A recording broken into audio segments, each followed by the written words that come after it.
I think there is this promise in the US that if you go corporate, you will have healthcare and you will have safety and you will have stability. But my experience was corporate didn't offer those things. And I've really enjoyed forging ahead and having our own business. It can feel risky, but ultimately you have better agency of who you are and be able to say, this is a customer that I don't resonate with. I don't want to support them. Hi, everyone, and welcome to Path Found, the podcast about the real, messy, unexpected journeys that lead us to the work we love. I'm Monica Argandonia, and every week I talk with someone whose story proves there's no single right way to build a meaningful life.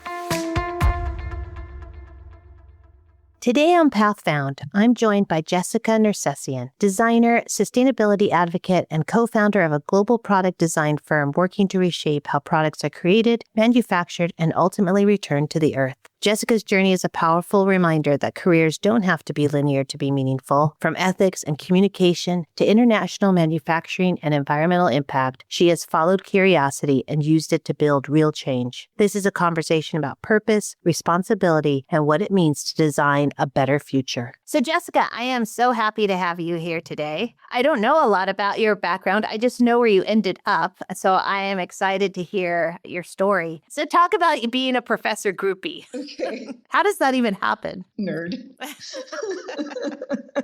But, it makes a difference when you do go talk to your teachers, Well, I went back years later and introduced my husband to my professors, and they immediately recognized me and were telling him stories about me, which is, And I've told my students that, it's not always the straight A students that stand out. It's the ones in class who ask questions, come talk to you, who just show interest. Mm-hmm. Those are the ones you remember. Those are the ones you have a lot to write about in a letter of recommendation. Mm-hmm. Like it really makes a difference to make those connections. And you learn a lot more from them. So what do you settle on as a major then? I was really lucky. I was new to the CSU Monterey Bay system, and they were a young university, and we were able to really foster what the program was. So I went into human communications with an emphasis in professional ethics. And it's funny now, our business partner somewhat teases, but very much recognizes that I am the humanities arm of our business because I love connecting with people,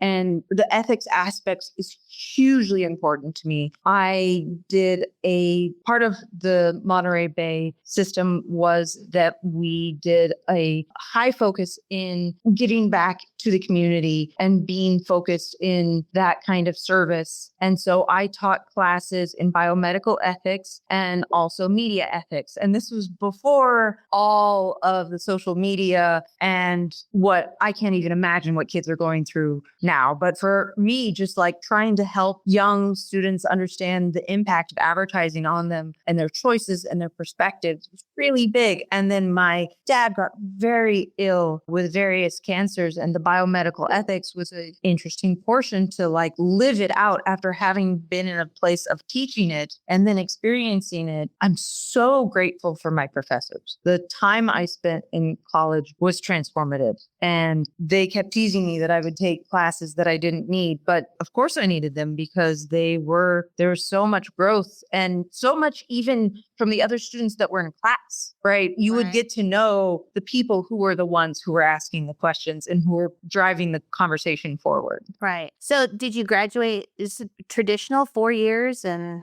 I did not graduate in 4 years, but I also worked abroad for a year. Okay. I worked in a small private hotel outside of London. And that was also really interesting because it was a group of various people from all over the world and how we came together. So it was more than 4 years, but it was also the abroad experience, which was fantastic. Right. That sounds amazing. So, all right. So you graduate and then what? So the whole time that I was going through university, I was not in a deep pocket situation. So I was working the whole time I was in school, and I did catering. And I started out in Sonoma-Nassau County, which was super wine focused. And then I moved into near Monterey, and again, very wedding focused and we had the whole PGA tours and all of these, which had this really interesting disparity because for my service learning classes, I was working with the children and families of farm workers, studying the effects of pesticides on their families. And this disparity was fascinating. And so after school, I started working with an organic company called Earthbound Farms. They hired me before I graduated. And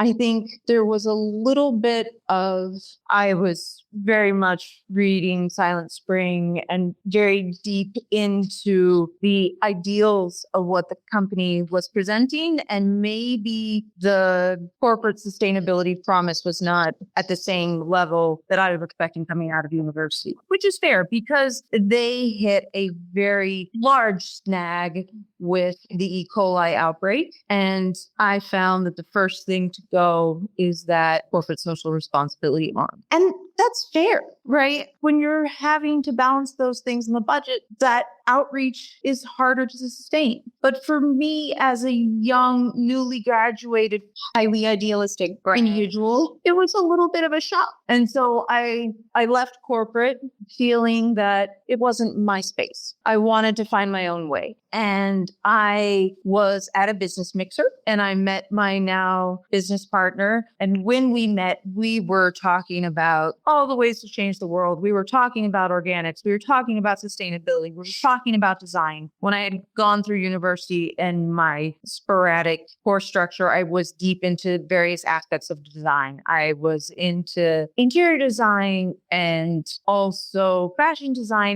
But all of those felt very gendered for me. And having worked so much in catering, I was deeply in the events. But thinking design focus is more of a systems thinking. It's a methodology. And so my business partner and I had originally started with events that we were trying to connect guests with farmers and with deep nutrition and all of these different, each event had a different focus. And that was interesting. And we got somewhere with it, but there wasn't necessarily a deep financial play with this. Wait, so you were still catering? No, I stopped catering. Okay, so this is a whole new... I think that's one of those things where once you have done that for, Holly, I started that at 15. I went all the way through university. You wouldn't believe the parties I still throw. But it's that kind of organization, right? Okay. And now when we're on the line of a factory, setting up a line in a kitchen for 1,000 people, when you're pushing out plates of food, or if you're pushing out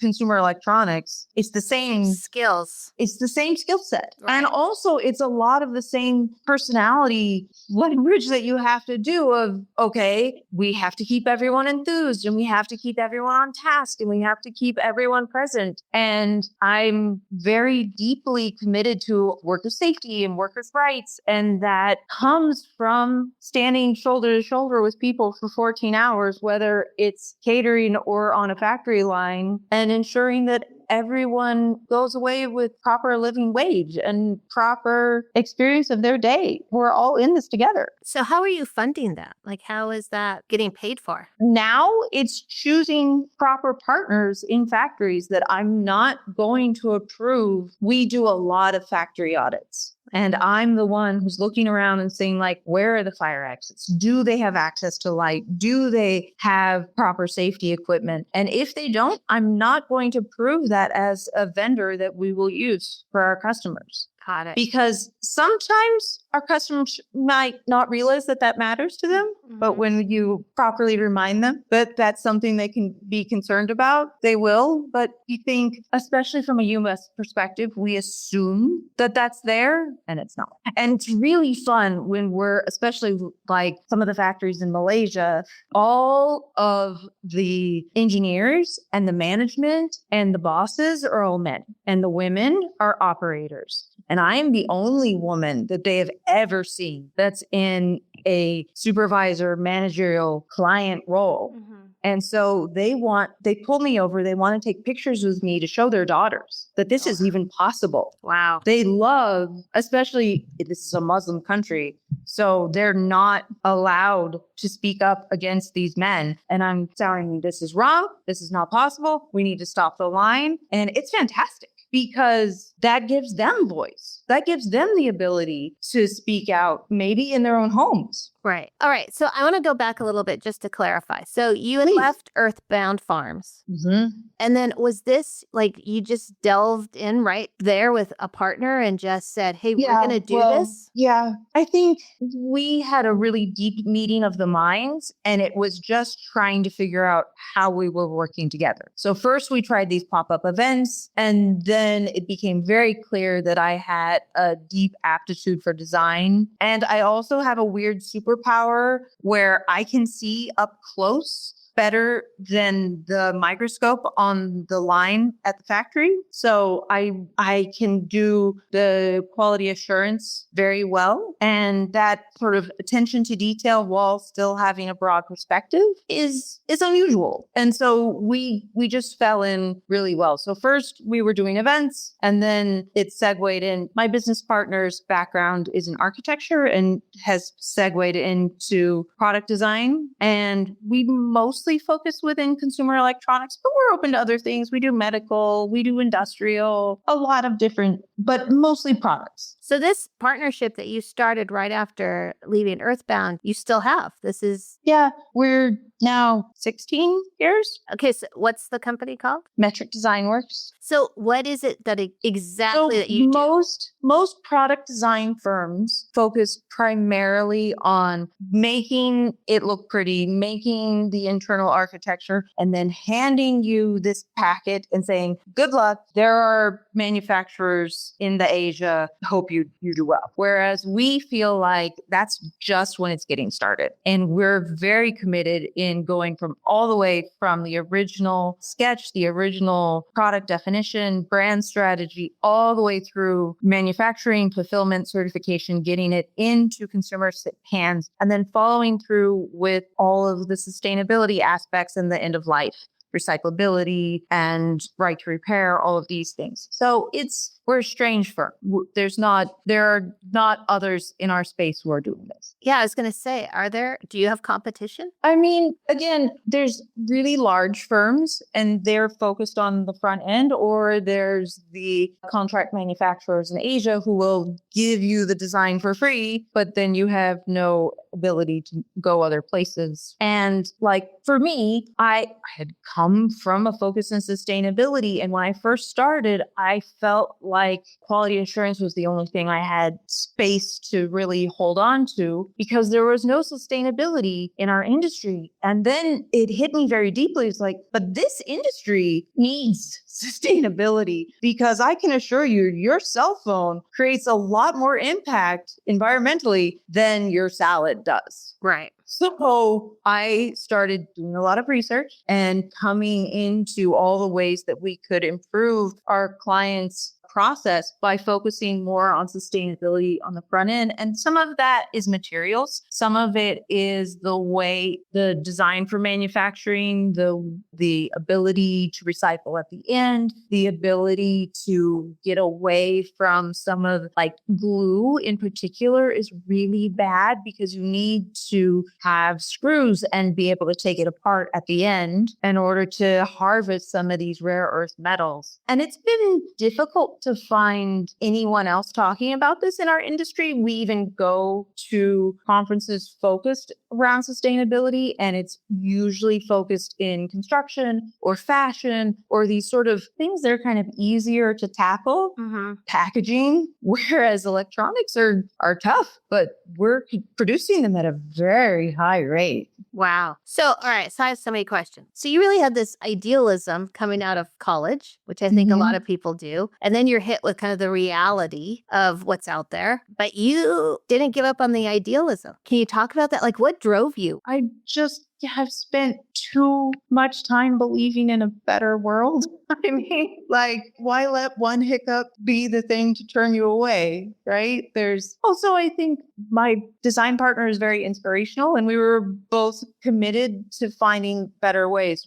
When we hit a place where design was going offshore, we went offshore with it. We went to Taiwan. We went to China. We transformed our business to be more focused towards manufacturing. And that shift has given us such great relationships and perspective and better understanding of the whole process. And you started this 16 years ago. I mean, sustainability has become a real buzzword since, though I actually don't like to use that word, if I may. Okay. And this is totally a throwdown.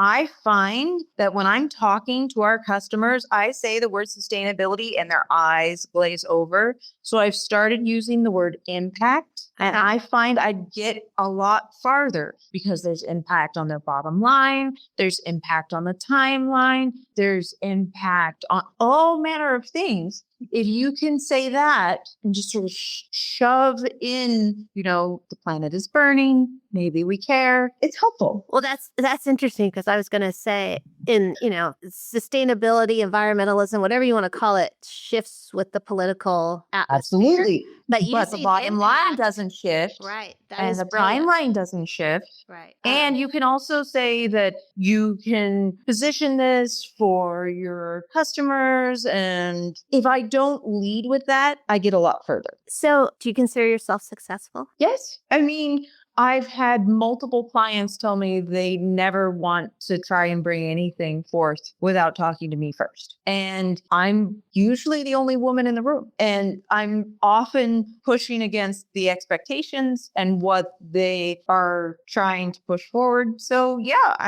it's been a lot of fun. I really enjoy what I do. It's not anything I would have thought when I was younger. This was not like I wanted to be a doctor. Well, and it wasn't a job. Like no one. Right. Yeah. I carved it out. You created a job. So you're talking to me from Barcelona right now. Mm-hmm. What's your life like? Well, we have found that customers in Europe are much more focused in the realm of sustainability. We get a lot further with them. Our American customers say that it's important to them, but it's always the next generation, the next rev, the next. And for us, we have customers in the US, we have customers in Europe, we have customers in Asia. Our factories are in Asia, so the time difference works out really well. And it's lovely for lifestyle as well. How long have you been out there? 4 years. My mom moved out last June. It's been good. So what do young people picking majors in college and kind of trying to figure this out, what would you tell them? For me, I would want to be as broad as possible. I am so grateful for focus in human communications because it turns out I communicate with a lot of humans. It's been great. Well, I'm an anthropologist, and sometimes people look at you like, well, that can't be very helpful, but it's dealing with people. Yeah. No matter what you do, you're dealing with people. And then what about like finding that job? I mean, you're passionate about this. You took something that wasn't really a job and you created this. And, again, people are graduating, they're trying to figure it out. What would you kind of just overall advice, how do you do this?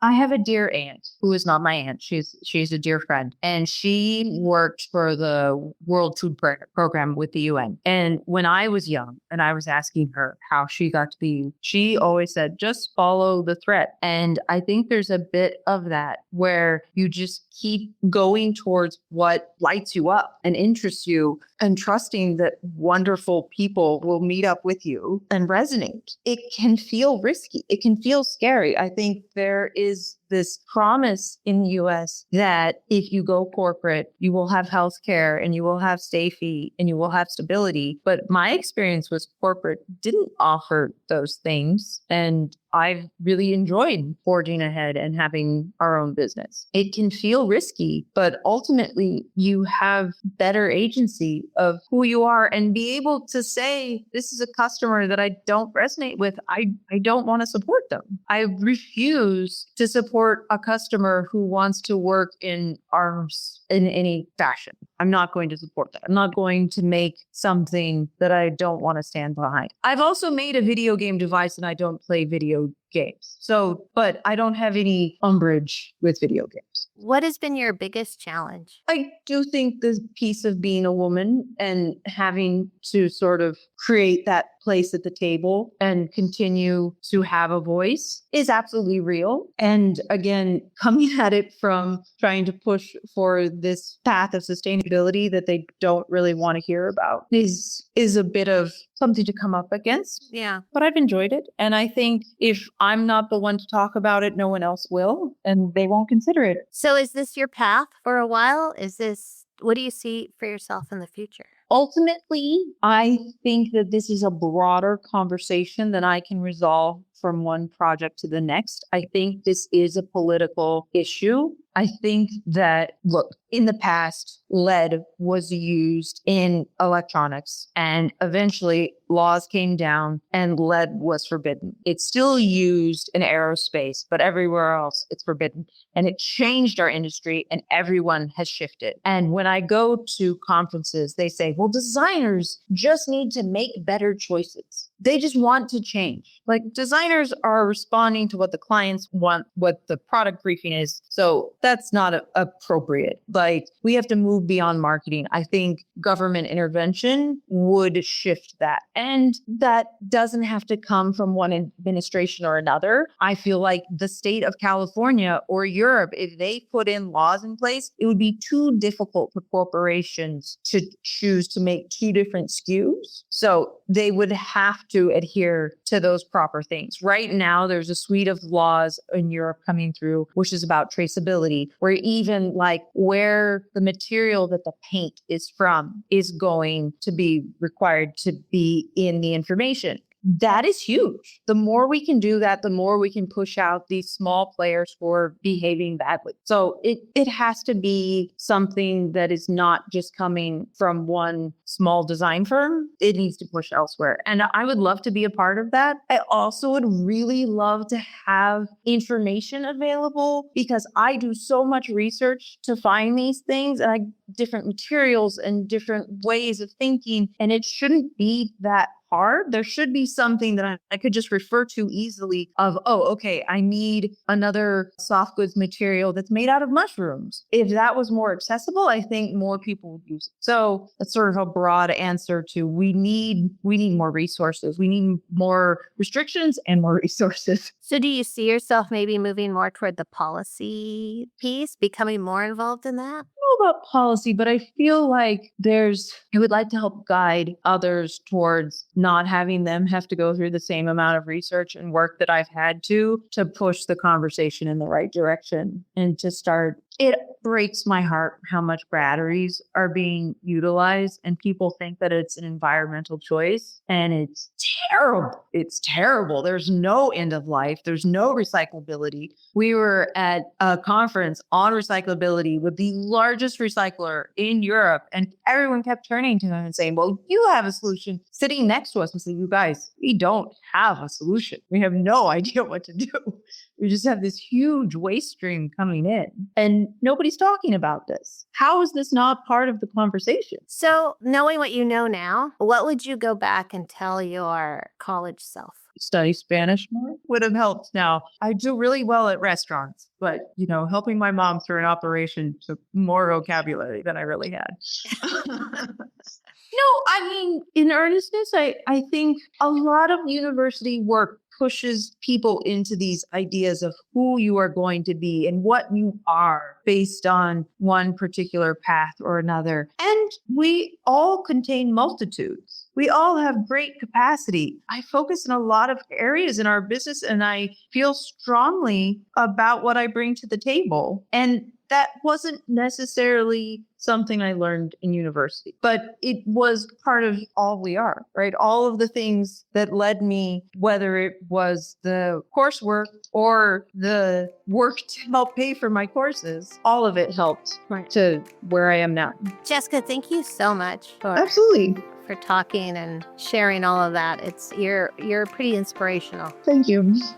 Thank you so much for listening to Path Found. If anything we talked about today connected with you or gave you a new perspective, we'd love it if you subscribed, left a review, or shared the episode with someone you care about. You can also find us on Instagram at Path Found Podcast. To explore more stories, resources, and ways to get involved, visit KeystoneNetwork.org. This podcast is just one part of the journey. At Keystone Network, we're helping young people and anyone figuring it out as they go build meaningful futures one step at a time. A huge thank you to my podcast editor, David Strut, you can find him on LinkedIn, for helping bring these stories to life, and to Elizabeth Miner at Silvermine Creative for the beautiful artwork and web design. And if you're on your own path, navigating the unknown, making a pivot, or simply figuring it out as you go, just know you're not alone. The route may not be linear, but there's always a way forward. I'm Monica Argandonia, and I'll see you next time on Path Found.